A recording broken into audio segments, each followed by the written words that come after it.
Assalamualaikum warahmatullahi wabarakatuh. Welcome back to podcast SD Pembangunan Jaya Bintaro. Hari ini sudah ada tamu spesial di depan kita. He's the number one, orang nomor 1 di LPKA Jakarta, Lembaga Pembinaan Khusus Anak, kelas 2 Jakarta. Boleh minta aplaus buat Bapak Medi Octaviansyah. Oke, Pak Medi, pertama-tama saya mengucapkan terima kasih banyak karena sudah berkenan hadir di sini. Tujuan kami mengundang Bapak sebenarnya banyak pertanyaan yang kami rasa kami butuh buat tahu, Pak.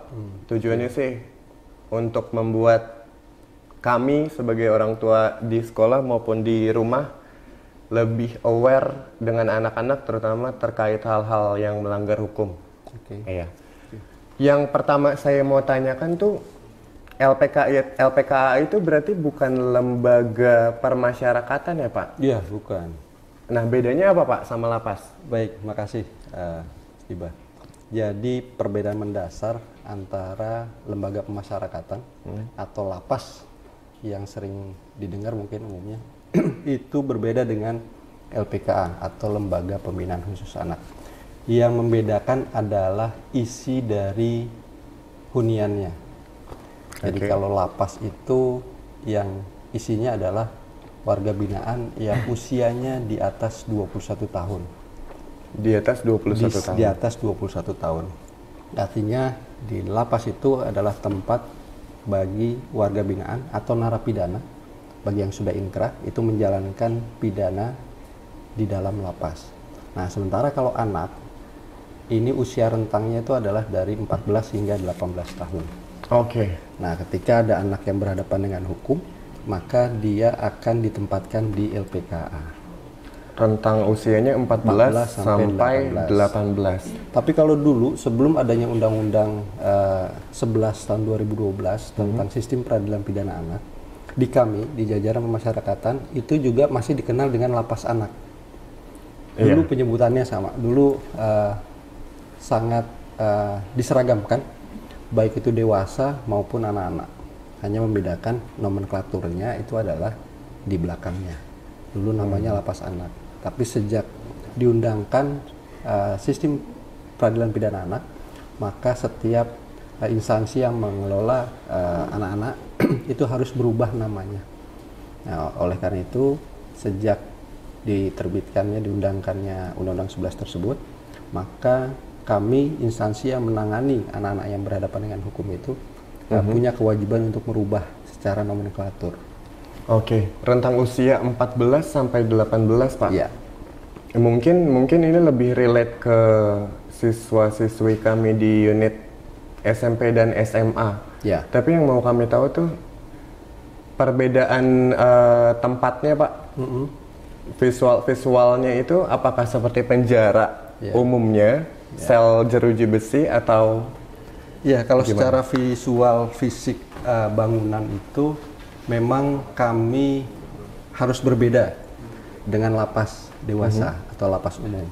Yang membedakan dari tampilan fisik itu di kami memang harus tidak mengesankan bahwa itu adalah sebuah penjara ataupun lapas. Pertama, dari depan itu pagar muka, pagar depan kantor itu tidak boleh tinggi. Maksimal itu hanya 1,5 meter pagar depan. Dan ada resikonya dong, Pak? Pasti, pasti.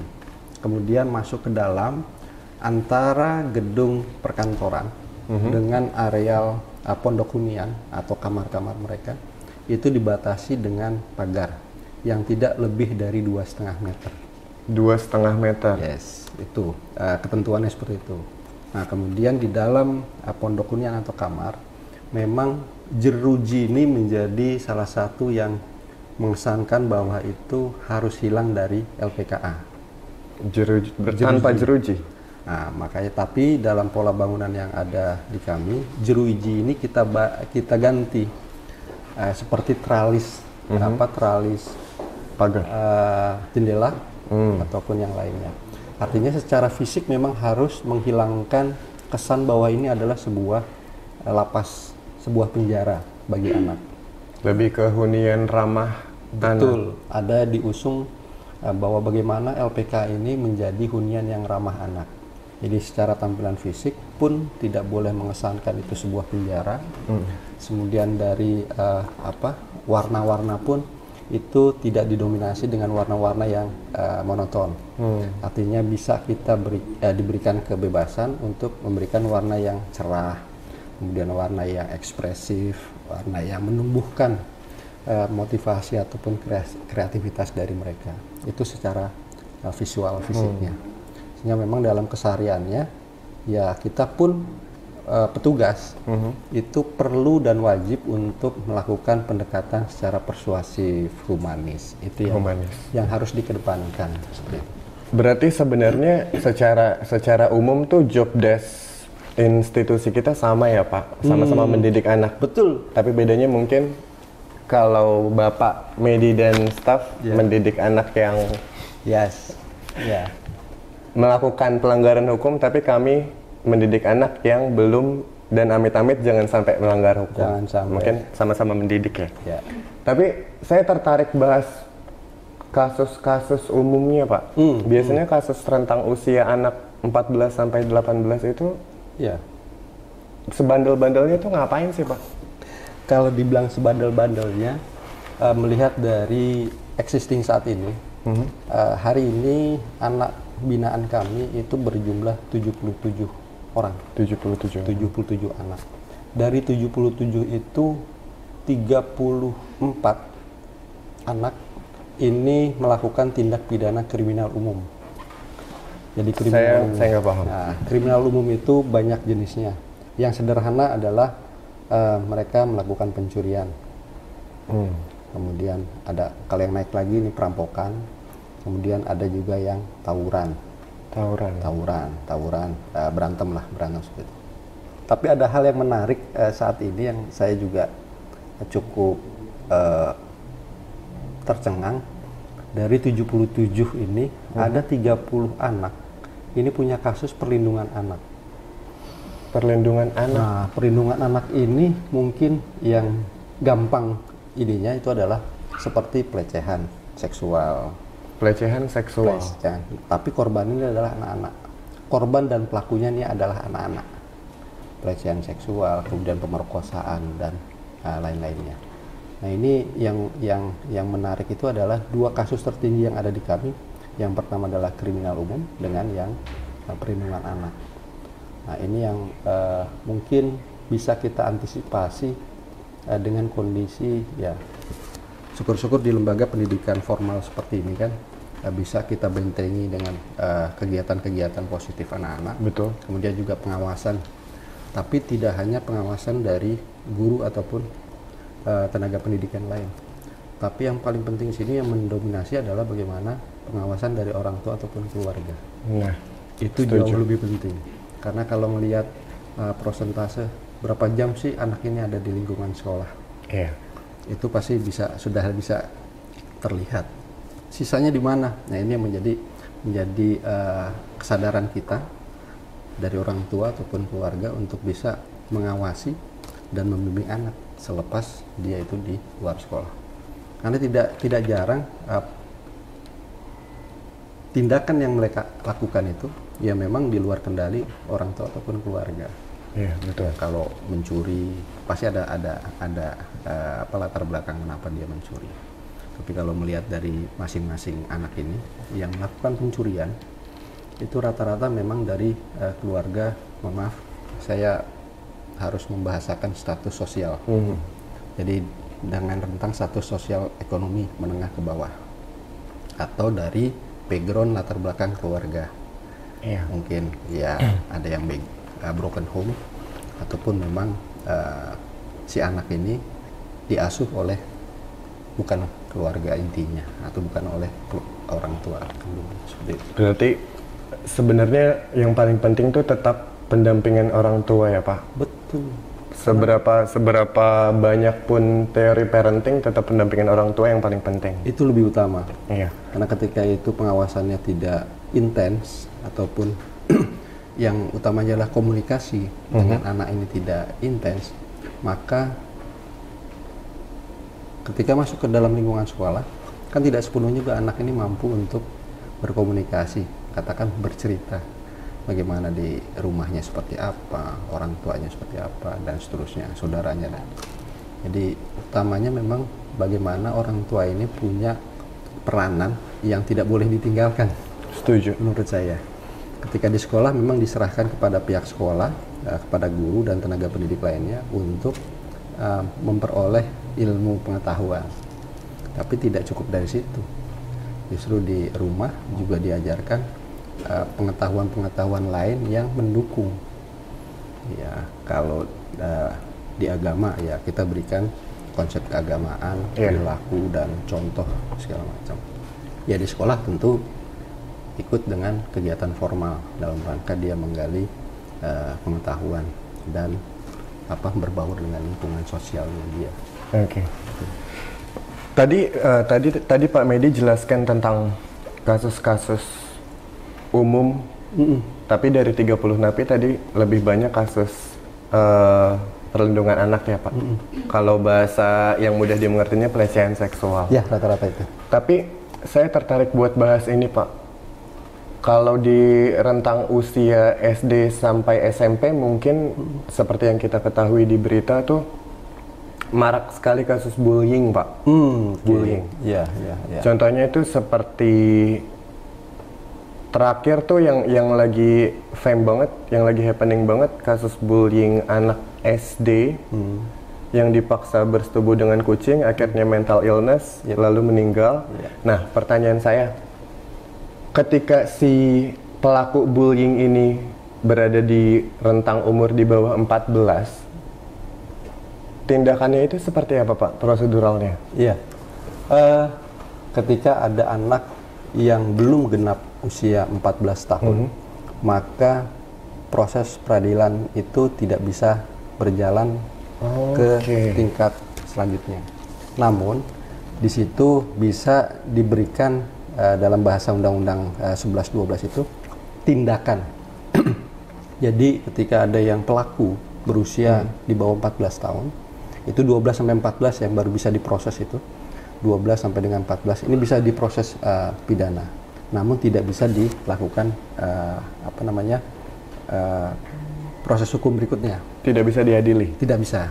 Tapi di situ ada proses ya peradilan ini jalan. Namun yang dijatuhkan kepada si anak ini adalah namanya tindakan. Tindakan apa aja sih nih? Yang pertama dia dikembalikan kepada orang tua atau wali untuk dibina, dibimbing segala macam. Kemudian atau memang bisa diserahkan kepada instansi yang punya kewenangan untuk melakukan pembinaan. Katakan diberikan pelatihan, bukan pelatihan. Jadi lebih kepada bagaimana dididik anak ini secara informal untuk mengembangkan mental mereka, kemudian kepribadian, lebih ke arah sana. Jadi sebelum genap 14, anak ini tidak bisa diproses pidana secara kelanjutan. Jadi tetap itu dikembalikan sama orang tuanya, istilahnya nih kembalikan orang tuanya untuk dididik, untuk dibina, untuk dibimbing agar pastinya tidak mengulangi perbuatannya. Kemudian yang kedua ya agar perilakunya, tindakannya itu jauh lebih baik seperti itu. Sehingga untuk anak ini cukup eksklusif penanganannya, namun cukup miris juga ketika banyak kasus-kasus bullying. Nah ini menjadi salah satu jalan masuk juga, dan ini terjadi di kami. Anak-anak yang tadi mungkin saya sebutkan, pelecehan seksual perlindungan anak ini salah satu juga awalnya mungkin dari situ. Akar dari pelecehan seksual itu? Ada beberapa kasus yang awalnya tuh dari sana. Jadi contoh ketika dia ini diajak oleh teman sebayanya, misalkan diajak untuk kalau sekarang maaf, ketika menonton video-video yang belum pas untuk usianya, itu mungkin awalnya anak ini menolak karena dia tahu norma misalkan, nggak suka. Tapi lama-kelamaan yang teman sebayanya kan juga melakukan perundungan secara tidak langsung maupun langsung. Nah, ketika ini terus didesak terus, kemudian adanya perundungan terus-menerus, ya akhirnya si anak ini dengan terpaksa kan misalkan dengan terpaksa mengikuti ajakan teman sebayanya. Nah, ketika dia sudah mungkin menikmati dalam tanda kutip ajakan teman ini, ada upaya ataupun hasrat dia ini untuk melakukan apa yang dia tonton. Awalnya itu ya. Ada beberapa yang seperti itu. Awalnya semuanya jadi korban. Iya. Anak-anak yang sebetulnya sebelumnya itu korban. Sebelumnya korban, kemudian akhirnya menginjak waktunya, menginjak usianya dia semakin bertambah, dia akhirnya menjadi pelaku. Iya. Ini Setuju yang sih, Pak. bisa harus diantisipasi. Ya, kemajuan teknologi, kemajuan informasi, kemudahan memperoleh apapun berita, informasi dan lain. Mudah. Ini menjadi warning buat kita semua, tidak hanya orang tua tapi juga di lembaga-lembaga pendidikan itu juga harus mengantisipasi bagaimana ini bisa dibatasi, dibentengi. Kalau tidak seperti itu ya mungkin banyak hal kasus-kasus anak-anak ini bisa bertambah seperti Iya. itu. Saya setuju sih Pak, kalau memang disebut anak itu korban, karena kan memang tugas-tugas orang tua itu kan membentuk karakter anak supaya ya paling tidak tujuan minimalnya tidak melanggar hukum lah, on track. Yap. Tapi yang menarik banyak orang tua, ya termasuk saya sih, Ya. yang dua-duanya sibuk kerja, Yap. akhirnya anaknya dititipkan ke Ya. asisten rumah tangga dan lain-lain. Sebenarnya yang mau saya tanyakan tuh, ketika anak itu tidak mendapatkan peer, ibaratnya the first touch dari orang tua dan melanggar hukum, ketika terjadi seperti itu, apakah pihak sekolah bisa dan harus berkoordinasi dengan orang tua si anak ini, atau bagaimana Pak? Iya, pastinya ada peranan masing-masing. Orang tua itu punya peranan tersendiri, kemudian guru atau tenaga pendidik di sekolah itu punya peranan sendiri. Pasti masing-masing ini harus membuka komunikasi dua jalur. Ketika di rumah seperti apa, ini anak ini kan harus komunikasi dengan orang tuanya pastinya. Tapi ketika di sekolah, anak ini bisa berkomunikasi dengan guru atau tenaga pendidik lainnya. Nah, ketika ada dua peranan di tempat yang berbeda, ini bisa disatukan dalam tujuannya bagaimana peran yang hilang sementara dari orang tua ini bisa digantikan sementara oleh guru, tapi tidak bisa sepenuhnya. Tidak mungkin juga sepenuhnya. Betul, setuju. Nah, juga sebaliknya, ketika ada peran orang tua di sekolah ini, itu juga harus diperankan oleh orang tua ketika si anak ini berada di rumah. Ya, ketika ada apa namanya, PR katakan seperti itu ya. PR dari sekolah, ini dibebankan kepada anak. Ini anak kan ketika sudah sampai di rumah, dia mau komunikasi dengan siapa? Pasti dengan orang tua.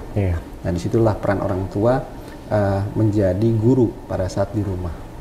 Nah, juga sebaliknya nih, ketika orang tua menyerahkan anaknya ke sekolah, nah disitulah peran orang tua yang ditinggalkan sementara pada saat di sekolah itu diperankan oleh guru. Nah, sehingga ketika ada dua orang, baik itu bapak dan ibu, yang memang bekerja, kemudian selebihnya itu anak ini dititipkan sementara, apakah itu di rumah ataupun di sekolah. Yang paling penting adalah bagaimana kedua belah pihak ini mampu dan bisa berkomunikasi. Oh, anak saya begini misalkan dari orang tua. Sampaikanlah kepada, kalau di sekolah ada wali kelas ya? Iya, betul. Wali kelas ataupun ada guru yang memang dipercaya untuk bisa berkomunikasi. Oh, anak saya ini punya kekurangan ataupun punya kelemahan dalam bidang ini, mohon bisa dibantu ketika ada di sekolah. Pun begitu sama halnya ketika guru menyampaikan, oh si anak ini punya kelemahan atau kelebihan dalam bidang apa, itu disampaikan kepada orang tua, sehingga orang tua juga jadi aware, oh iya anak saya harus punya peranan ketika berada di rumah, harus bagaimana melakukan pendekatan ataupun meningkatkan ataupun mengembangkan hal yang menjadi masukan dari guru. Nah, itu saya pikir dua belah pihak ini punya peranan yang berbeda. Iya. Namun bisa dilakukan masing-masing dalam bermain peran. Iya, Seperti betul. itu. Sebenarnya selama kalau di sini wali kelas dan leader kesiswaan, Pak. Oke. Sebenarnya selama wali kelas dan leader kesiswaan bisa berkomunikasi, berkoordinasi atau bersinergi dengan baik sama orang tua murid, masalah apapun sepertinya terus terselesaikan ya, Pak. Betul. Asal dengan catatan masing-masing pihak ini membuka diri untuk ruang komunikasi.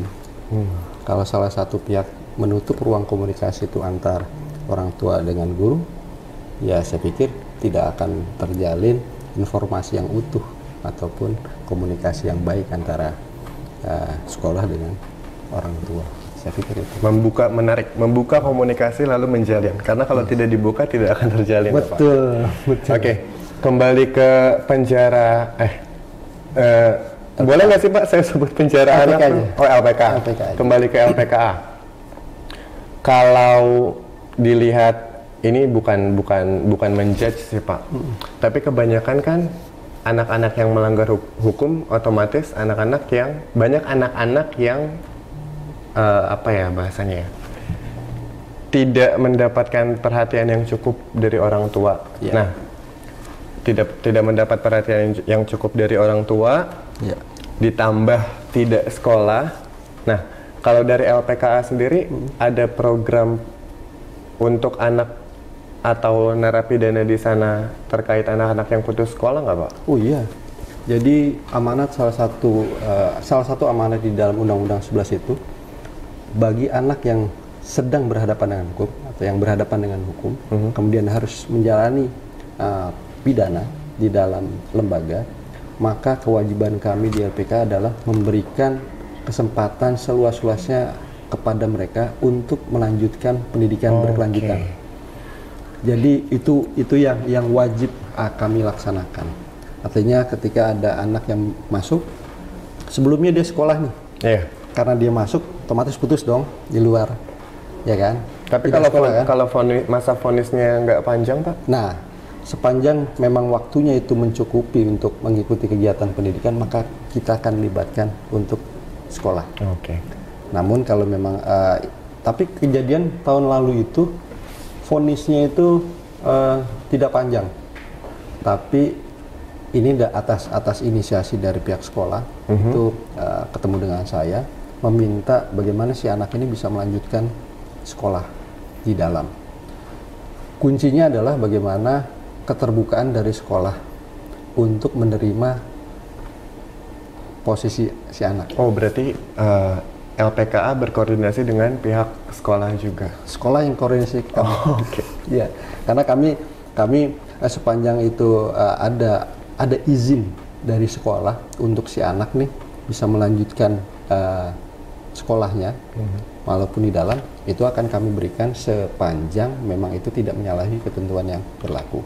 Oke. Jadi tahun lalu ada itu menjelang UN lah ya, UAS. Tapi sorry, maaf saya potong Pak. Tapi bagaimana kalau pihak sekolah tidak berkoordinasi? Nah, kalau memang tidak berkoordinasi, otomatis putus nih. Nah, ketika dia putus, maka mereka yang masuk itu, nah, kalau vonisnya ini agak panjang, setahun 2 tahun itu pasti akan kita ikut sertakan di kegiatan pendidikan non formal. Jadi kami punya kegiatan pendidikan non formal kerjasama dengan PKBM. PKBM ini Pusat Kegiatan Belajar Masyarakat yang memang ditunjuk oleh Dinas Pendidikan Kota Jakarta Selatan. Ini sudah tersertified, kemudian dia itu punya legalisasi untuk melaksanakan kegiatan pendidikan non formal atau kejar paket. Sekolah paket. Jadi kami punya kejar paket A, B, dan C. Sepanjang anaknya di luar ini memang ingin bisa melanjutkan sekolahnya dengan kejar paket, kita akan ikut sertakan mereka. Bahkan ada yang putus sudah lama, kemudian dapodiknya itu masih ada, ini kita akan upayakan mereka ikut sekolah. Ada beberapa anak-anak yang kejar paket saat ini, itu kita ikut sertakan. Walaupun di luar sana mereka udah putus lama nih, tapi dapodiknya masih ada, itu kita daftarkan ke dinas pendidikan. Untuk apa sih? Biar mereka bisa sekolah. Minimal ketika dia selesai menjalani pidana, sudah selesai menjalani semuanya, bebas, mereka punya ijazah. Ijazah paket. Ijazah kejar paket. Penting sih, ijazah penting Betul. banget. Tahun lalu ada 2 anak didik kami yang selesai menjalani kejar paket C, setara SMA.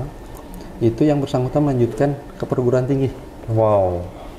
Ya, ada 2. Jadi si anaknya memang punya keinginan untuk sekolah, ya didukung mungkin secara finansial mereka mampu. Ada 2 anak yang bisa melanjutkan. Atau yang paket B, ketika selesai dia di RPKA punya ijazah paket B, di luar dilanjutkan lagi sekolahnya ke jenjang SMA. Seperti itu. Okay. Jadi itu menjadi salah satu tugas utama kami memberikan pendidikan. Selain ada pelatihan keterampilan. Jadi anak-anak kami di dalam ini sebetulnya mereka juga nggak bengong-bengong aja. Yeah. Mereka nggak makan, tidur, nonton atau olahraga, tidak. Tapi ada kegiatan tambahan yang mereka ikuti. Tujuannya ya pertama memberikan pengetahuan, keterampilan untuk mereka. Biar mereka ada ya kesibukan lah. Ada kegiatan. Ada kegiatan. Ya mau itu sekolah, yang sekolah, yang nggak sekolah, dan kalaupun mereka sudah tidak sekolah, sudah selesai, kita ikut kegiatan yang lain. Di kami kebetulan tahun ini ada beberapa kegiatan keterampilan bagi mereka. Ada sablon, tata boga, pertukangan, otomotif, perikanan, perkebunan. Nah, jadi itu kita sediakan untuk mereka, dan mereka bisa memilih, saya mau ikut kegiatan ini dong. Tujuannya apa sih? Melatih keterampilan saja, bukan dalam rangka tujuan bagaimana mereka ikut kegiatan ini terus berproduksi, terus cari profit, tidak. Tapi hanya bagaimana mengenalkan, nah, ini loh ada tata boga, buat roti itu seperti ini. Ini loh sablon caranya. Nah, lebih pada ke situ. Ya syukur-syukur ketika mereka bebas bisa berlanjut di luar. Itu menjadi pilihan dari mereka.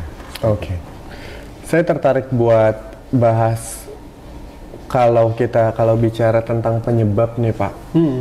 Kalau menurut Pak Medi sendiri, penyebab umum anak melakukan pelanggaran hukum itu terlepas dari berbagai macam kasusnya ya. Dari bullying, pelecehan seksual, lalu mungkin tadi ada tawuran. Biasanya penyebab umumnya itu apa Pak? Melihat dari rentang usia perkembangan mereka, yaitu antara 14-18 tahun, itu adalah rentang usia mereka sedang senang-senangnya ngumpul. Betul. Senang-senangnya mereka mencari pertemanan sebanyak-banyaknya. Jati diri mereka juga sedang berusaha, nih saya ini seperti apa sih? Saya ingin seperti apa? Nah, di situ mungkin jadilah mereka punya peer groups ya. Peer group masing-masing. Yang dari situ terbentuklah kelompok-kelompok kecil, ya entah itu dalam situasi yang positif maupun nggak jarang yang negatif. Nah, dengan adanya perkumpulan itu, kadang lingkungan sosial ini sangat pengaruh, lebih besar pengaruhnya daripada lingkungan keluarga. Pengaruh lingkungan sosial ini jauh ternyata lebih mendominasi latar belakang kenapa si anak ini punya perilaku kriminal. Tuntutan lingkungan sosial itu jauh lebih besar. Makanya di awal tadi saya sampaikan bahwa bagaimana sih lingkungan sosial, tidak hanya keluarga dan itu harus mendukung dan mengawasi perkembangan mereka nih.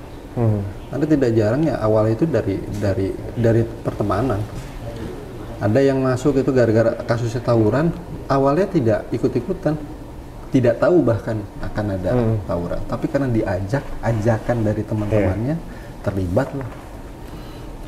Ya itu menurut saya yang menjadi salah satu faktor yang banyak anak-anak yang akhirnya berperilaku kriminal. Tapi ada hal lain juga yang bisa menjadi perhatian kita semua, yaitu lingkungan sosial. Lingkungan sosial. Sosial ekonomi. Jadi ketika ada kasus kriminal umum seperti pencurian, kemudian begal ya, perampokan segala macam, itu disebabkan adanya kebutuhan anak untuk bisa memenuhi kebutuhannya sendiri. Jadi makanya ketika keluarga ataupun lingkungan ini tidak mampu untuk memenuhi kebutuhan anak, maka si anak ini karena adanya di lingkungan ini berusaha untuk mencari sendiri. Kalau bahasa saya, bahkan saya membahasakan ini ujung-ujungnya adalah bagaimana anak ini mencari untuk kebutuhan perutnya dia. Kenapa dia nyari sendiri? Ya karena mungkin sebagian orang tuanya juga dari ekonomi yang menengah ke bawah, keluarganya juga cuek, yang lainnya tetangganya segalanya juga cuek. Akhirnya dia bagaimana caranya ya punya uang buat makan. Selebihnya sih rata-rata itu. Ujung-ujung anak-anak ini karena kalau yang pencurian itu karena mereka terdesak, bagaimana caranya saya bisa makan hari ini. Oke. Kalau mungkin kalau contoh kasusnya seperti begal, mungkin dia punya tujuan yang kita sendiri pun bisa menebak, Pak. Cuma kadang saya tuh yang kalau saya pribadi yang masih bingung itu terkait kasus bullying dan tujuannya. Karena terkadang tuh anak-anak tidak memahami kalau kasus bullying itu tuh bisa berlanjut ke penjara, LPKA itu loh, bisa masuk ke situ loh. Karena mungkin pelajaran juga buat kami, buat siswa-siswi kami terkait kasus bullying itu sendiri. Pernah ada nggak, Pak, di LPKA karena melakukan kasus bullying? Kalau di ini awalnya mereka rata-rata memang korban bullying. Korban? Ya, awalnya itu rata-rata kan korban bullying. Kemudian karena tekanan dari teman sebayanya itu, akhirnya karena tertekan, ya akhirnya dia menjadi pelaku gitu. Oke. Jadi diawali sebagai korban, kemudian karena dia terus menjadi korban, merasa terpojoki lah, dipojokkan. Kemudian pada saat itu dia akhirnya menjadi pelaku itu sendiri. Nah, ini banyak kalau yang ini. Banyak ya? Banyak. Jadi memang rata-rata kalau ini awalnya itu adalah mereka sebagai korban. Mereka sebagai korban, ya karena terdesak, tertekan segala macam, ya akhirnya dia juga istilahnya dalam tanda kutip itu dendam. Balas dendam. Dia menjadi pelaku, dan biasanya kan sebelum dia jadi pelaku ini dia korban. Pelakunya kan lebih dewasa ya. Nah pada saat dia juga dewasa, korbannya adalah anak-anak. Ya begitu seterusnya. Jadi diawali karena bullying, kemudian tekanan, desakan. Nah dia ini berontak cuma dengan cara yang keliru. Dia balas dendam. Dia dulu jadi korban, diam aja, sekarang dia menjadi pelaku biar terbalaskan deritanya yang pernah dia alami. Oke, mungkin terakhir, Pak, menurut Pak Medi nih, pesan Bapak untuk meminimalisir kejahatan atau kriminalitas anak di usia anak terkait hal-hal yang melanggar hukum itu kira-kira bagaimana, Pak? Ya, banyak hal yang bisa kita lakukan upaya preventif agar anak-anak kita itu terhindar dari perilaku kriminal atau melakukan tindakan kriminal. Yang pertama mulai diawali dari peranan orang tua. Peran orang tua. Peran orang tua ini sangat jauh lebih harus mendominasi daripada sekolah. Daripada sekolah. Ini bagaimana orang tua ini harus mengetahui situasi dan kondisi anaknya sesuai dengan perkembangannya ya. Artinya di sini harus dibuka ruang yang luas dari orang tua kepada anak-anak untuk mengajak ngobrol, komunikasi. Minimal kan anak itu mau ditanya, hari ini di sekolah ngapain nih? Apa aja yang dilakukan di sekolah? kemudian apa kesulitannya atau apa yang sudah bisa kamu lakukan, kemudian kendalanya apa sih. Nah di situ dengan adanya komunikasi antara orang tua dengan anak, maka terbuka ruang, oh ya anak saya punya hal-hal yang perlu ditingkatkan atau hal-hal yang memang menjadi nilai plus, nilai positif anak ini untuk bisa berkembang. Nah dari situ kan tinggal orang tua ini mengarahkan, oh nak berarti kamu bisa mengembangkan potensi yang ada ini dalam bidang ini, nanti di sekolah bisa dikembangkan. Kalau memang ada sarananya, ada fasilitasnya, silakan itu dikembangkan sambil juga komunikasi dengan guru. Nah yang kedua perannya adalah peranan guru kalau di sekolah. Nah di sini pun guru juga punya peranan yang sangat penting bagi kita untuk bisa mengetahui juga secara baik anak ini punya potensi apa sih yang bisa dikembangkan lagi. Kemudian ada potensi apa yang memang menjadi kelemahan yang bisa diperbaiki atau ditingkatkan. Dari situ kan berarti ada sinergitas antara peran orang tua dan guru. Nah pada saat ada masalah, masing-masing pasti sudah paham, sudah sadar, oh iya anak saya memang mungkin ada kelemahan di bidang apa, itu memang mesti ditingkatkan. Tapi ada juga kelebihan di bidang apa yang bisa sama-sama mengembangkan. Karena saya pikir dua-duanya ini punya peranan yang berbeda, tapi arahnya tetap sama. Tujuannya adalah bagaimana anak kita itu bisa mempunyai kemampuan yang baik dalam bidangnya dan bisa menuntun ataupun menyusun cita-cita dan keinginan di masa dewasa. Dua-duanya peranan apa? Ya, dua-duanya peranan adalah bagaimana mendorong dan memberikan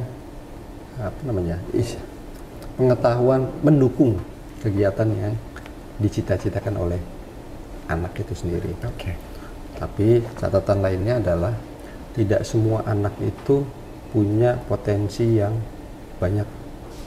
Tidak semua juga anak itu punya potensi di bidang A, B, dan C. Dan orang tua ataupun guru juga tidak dapat memaksa harus lebih di bidang A, sementara dia tidak ada passion di sana, tidak ada ketertarikan. Ini bukan berarti ketika dia itu punya kekurangan di bidang sains lah katakan, tapi pasti di bidang yang lain dia punya kelebihan. Artinya anak ini punya keunikan, punya keunggulan tersendiri. Karena tiap anak jenius di bidangnya masing-masing. Jelas. Oke, sekali lagi terima kasih Pak Medi sudah hadir. Sama-sama, terima kasih. Untuk anak-anak mungkin tadi sudah menyimak obrolan Mr. Liba dengan Pak Medi. So, being good friends for each other and everything can be fun without bullying, and stop bullying. See you to the next episode. Thank you. Terima kasih Pak Medi. Terima kasih.